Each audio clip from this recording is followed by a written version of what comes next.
इस कहानी की शुरुआत 1127 ईस्वी से होती है, जहां एक योद्धा शूरवीर को इंग्लैंड में दफनाया गया था। उसकी कब्र में एक रहस्यमयी लाल वस्तु थी। वर्तमान समय में एक नए भूमिगत परिवहन तंत्र का निर्माण चल रहा होता है, जहां एक भूमिगत कब्रिस्तान की खोज की गई, जिसमें कई योद्धा शूरवीरों की कब्रें हैं और कब्रिस्तान का एक हिस्सा पानी के नीचे भी है। एक्सपर्ट का मानना है कि ये वे शूरवीर हैं जिन्होंने इंग्लैंड वापस जाते समय मिस्र पर हमला किया था। डॉक्टर हेनरी घटनास्थल पर पहुंचता है और इस ऑपरेशन को अपने हाथ में लेता है। उसे यहाँ इस खोज में राजकुमारी अमोनेट का रहस्य छिपा मिलता है, जिसे वह लंबे समय से उजागर करना चाहता था। राजकुमारी अमोनेट प्राचीन मिस्र में फिरौन की बेटी थी। वह सुंदर, क्रूर और निर्दयी थी। उसे अपने पिता से राज्य विरासत में मिलना था और उसे भगवान की तरह पूजा जाना था। लेकिन इससे पहले कि यह सब हो पाता, फिरौन को एक बेटा हुआ, जिससे उसके जीवन में बदलाव आया। उत्तराधिकारी अमोनेट को विश्वासघात महसूस हुआ और अपने परिवार से बदला लेने के लिए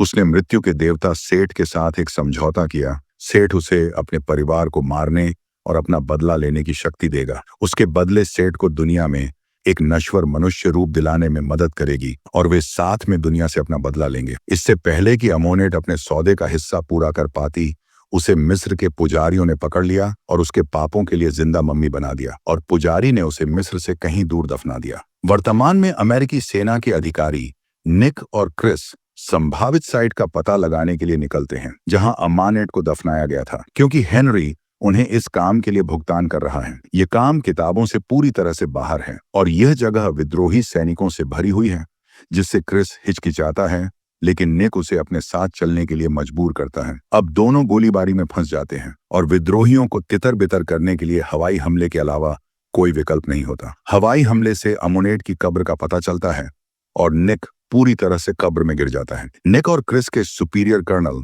हवाई हमले की जगह पर पहुंचते हैं और अनुमान लगाते हैं कि निक और क्रिस अपने सेना के विशेषाधिकारों का उपयोग निजी व्यवसाय करने और प्राचीन वस्तुओं की चोरी करने के लिए कर रहे हैं। दोनों इस आरोप से इनकार करते हैं और कहते हैं कि वे इस साइट पर इसलिए आए क्योंकि कुछ विद्रोही ग्रामीणों को धमका रहे थे। तभी सेना में कार्यरत एक्सपर्ट जेनी वहां आती है और निक को थप्पड़ मारती है।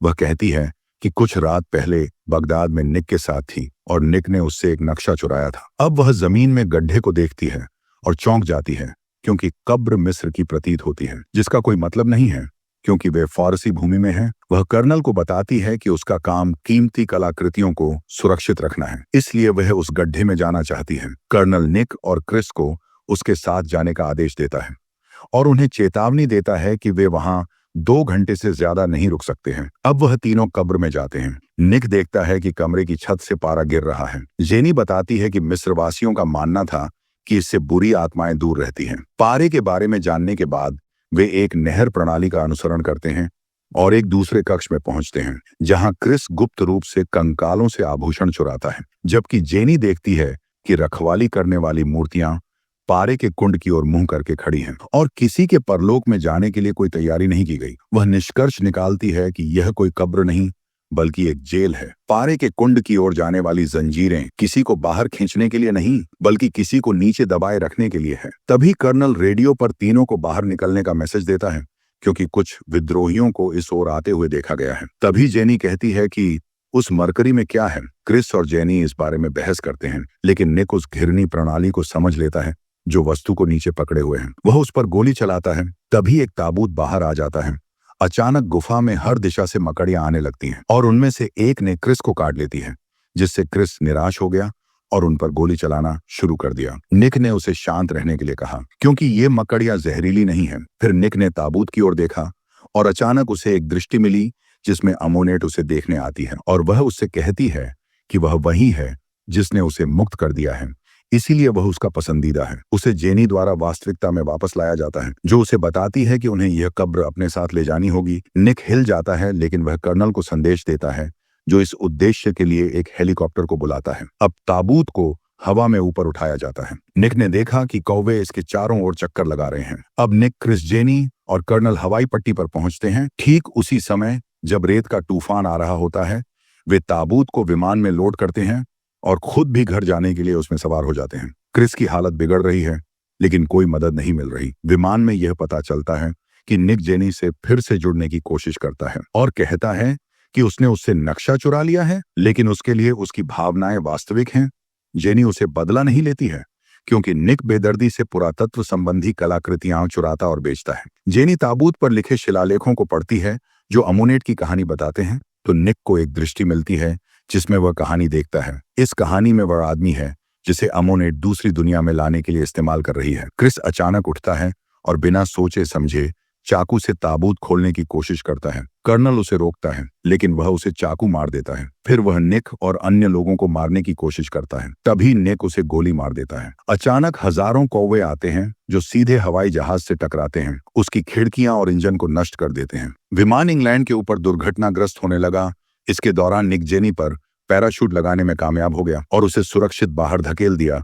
वह विमान में सवार अन्य सैनिकों के साथ दुर्घटनाग्रस्त हो जाता है। इसके बाद जेनी को विमान दुर्घटना के सभी पीड़ितों के शवों की पहचान करने के लिए कहा जाता है। इस बीच मुर्दा घर में निक चमत्कारिक रूप से एक बॉडी बैग के अंदर जीवित हो जाता है। वह हैरान रह जाता है कि क्या हो रहा है। वह पलटता है, क्रिस को भी वहीं खड़ा देखता है। तभी जेनी डॉक्टरों के साथ आती है और निक को जीवित देखकर हैरान हो जाती है। यह भी पता चलता है कि केवल निक ही क्रिस को देख सकता है। फिर 2 अधिकारी दुर्घटना स्थल पर पहुंचते हैं और उनमें से एक को ताबूत मिलता है। उत्सुकतावश वह उसे खोलता है और अंदर अमोनेट की एक मम्मी देखता है। वह अपने साथी को बुलाता है, लेकिन तभी मम्मी जीवित हो जाती है और उस पर हमला कर देती है। वह उसका जीवन चूस लेती है और जैसे जैसे वह ऐसा करती है, उसका अपना शारीरिक रूप सुधरता है। वह दूसरे अधिकारी के साथ भी ऐसा ही करती है और यह भी पता चला कि एक बार उसने इंसान के जीवन को चूस लिया तो उनका शरीर उसके आदेशों का गुलाम बन जाता है। निक और जेनी एक बार में पहुंचते हैं और अपने दिमाग को इस बात से जोड़ते हैं कि निक विमान दुर्घटना में कैसे बच सकता था, बाकी कोई भी नहीं बच पाया। जेनी एक सिद्धांत के साथ आती है।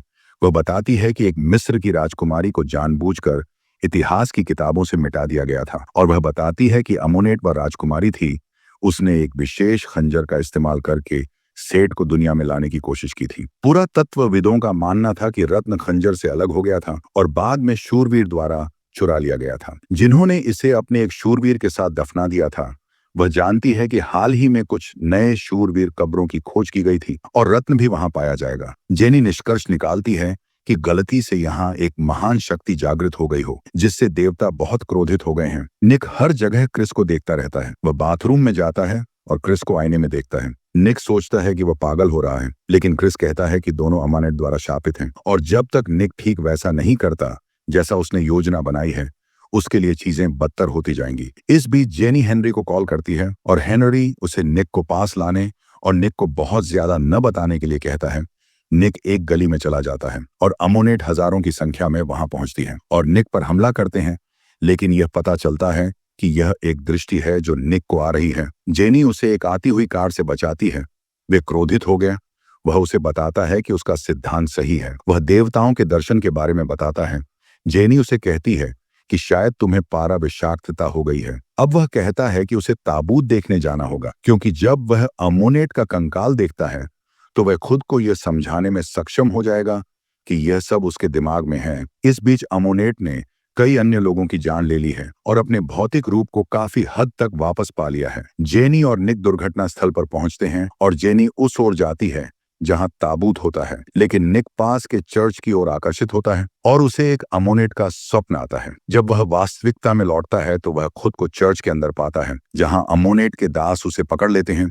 वह सेठ को दुनिया में लाने की रस्म निभाने के लिए आती है। वह सेठ के खंजर को प्रकट करने के लिए मूर्ति को तोड़ देती है। जैसे ही वह निक को चाकू मारने वाली होती है, वह देखती है कि गहना मूठ पर नहीं है।